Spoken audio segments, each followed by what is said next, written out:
Hello everyone, welcome to IAS simplified. तो ये चल रही है मेरी यूपीएससी ट्रिक्स की वीडियोस। इसमें हम लोग जानेंगे डिफरेंट ट्रिक्स जो ऑलरेडी मैंने 2 वीडियो करा रखा है और ये तीसरी वीडियो है इस सीरीज़ में। तो इसमें देखते हैं ट्रिक नंबर 1 वो क्या कौन सी ट्रिक है। तो ट्रिक नंबर 1 है हॉर्न ऑफ अफ्रीका। तो हॉर्न ऑफ अफ्रीका कहने का क्या मतलब हुआ, देखिए जब अफ्रीका की को देखेंगे ना हम लोग ग्लोब पे, तो इस शेप का एक हॉर्न शेप का एक शेप बनता है। ठीक है, डिफरेंट कंट्रीज़ को मिला के। मोस्टली ये जो कंट्रीज है ना, ये पायरेट्स का कुछ इन्वॉल्वमेंट है यहाँ पे। जैसे सोमालिया हो गया ना, पायरेट्स का कुछ इन्वॉल्वमेंट है। तो यहाँ पे गल्फ ऑफ एडन होता है, फिर इंडियन ओशन का जंक्शन बनता है एंड रेड सी का एंट्रेंस पड़ता है। ठीक है, तो उस कंट्रीज़ को जानते हैं कौन कौन सी कंट्री है, तो हम पहले पढ़ लेते हैं। सोमालिया है, इरिट्रिया है, इथियोपिया है एंड डिजोबिटी है।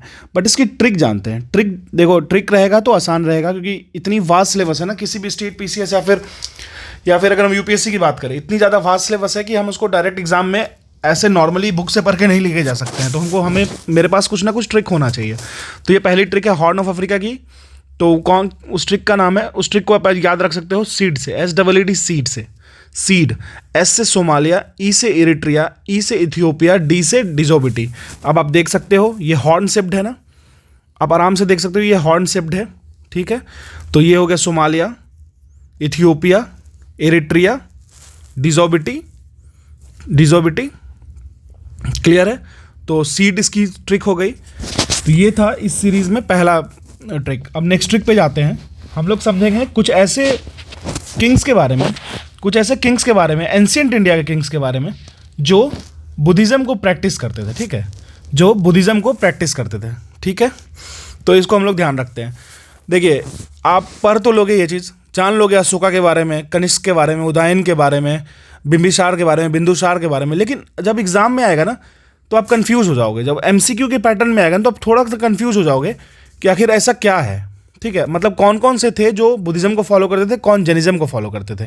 ठीक है, तो यहाँ पे भी हम लोग बुद्धिज़्म को कौन कौन से फॉलो करते थे ये देखते हैं। ठीक है, तो इसकी ट्रिक मैं आपको बताता हूँ। इसकी ट्रिक है बापू का हाथ। याद रखिएगा, इसका ट्रिक क्या है, इसका ट्रिक है बापू का हाथ। ठीक है, याद रखिएगा। अब मैं आपको बताता हूँ इस ट्रिक का एक्सपेंशन क्या है। एक्सपेंशन क्या क्या है, B से बिंबिसार, A से अशोका, P से प्रसन्नजीत, U से उदयसेन, KA से कनिष्क। ठीक है, कनिष्क को कौन नहीं जानता है, he was a great ruler. हाथ से हर्षवर्धन आप याद रख सकते हैं। ठीक है, फिर से मैं बता देता हूँ, बापू का हाथ ट्रिक होगा वैसे एंशिएंट में रूलर्स जो फॉलो करते थे बुद्धिज़्म को। ठीक है, कौन कौन से हैं, बापू का हाथ, B से बिंबिसार, A से अशोका, P से प्रसन्नजीत, U से उदयसेन, KA से कनिष्क ले लीजिए। KA से कनिष्क हो जाएगा, हाथ से हो जाएगा हर्षवर्धन। ठीक है, तो ये था आपको ट्रिक वो किंगडम के रूलर्स का जो एंशिएंट इंडिया में थे और वो बुद्धिज़्म को फाइनली सोल ट्रीट पे लिए थे और फाइनली उस बुद्धिज़्म को फॉलो करते थे। अब अगर हम एंशिएंट इंडिया में बुद्धिज़्म की जगह पे जैनिज़्म के जो फॉलोअर्स थे उस किंग का बात करें, उनके किंग का बात करें, तो एक बहुत ही प्रोमिनेंट नेम है चंद्रगुप्त मौर्य। तो ये याद रखिएगा। ठीक है, चंद्रगुप्त मौर्य, ये मौर्य वंश के थे। काफ़ी ज़्यादा कॉम्पिटेंट रूलर और काफ़ी ज़्यादा जिन्होंने बहुत अच्छे से चीज़ों को मैनेज किया। और याद रखिएगा ये जैन धर्म को फॉलो किए थे और इनकी जो डेथ हुई थी वो सरवन बेलगोला। ठीक है, याद रखिएगा, साउथ इंडिया में गए थे, उधर जाके इनकी डेथ हुई थी और ये डेथ को एक्सेप्ट किए थे खुद से। तो this is all about the trick. ऐसे ही और बहुत सारी ट्रिक लाऊंगा, बस आप इस चीज़ों को फॉलो करते रहो क्योंकि एग्ज़ाम में इजी नहीं होता है इन चीज़ों को आसानी से लेके जाना। तो हमें ट्रिक के माध्यम से याद रखना पड़ता है। अगर आपको रियल में लगता है कि ये ट्रिक्स आपको हेल्प कर रही है या फिर मेरा चैनल हेल्प कर रहा है तो आप इसको सब्सक्राइब करो।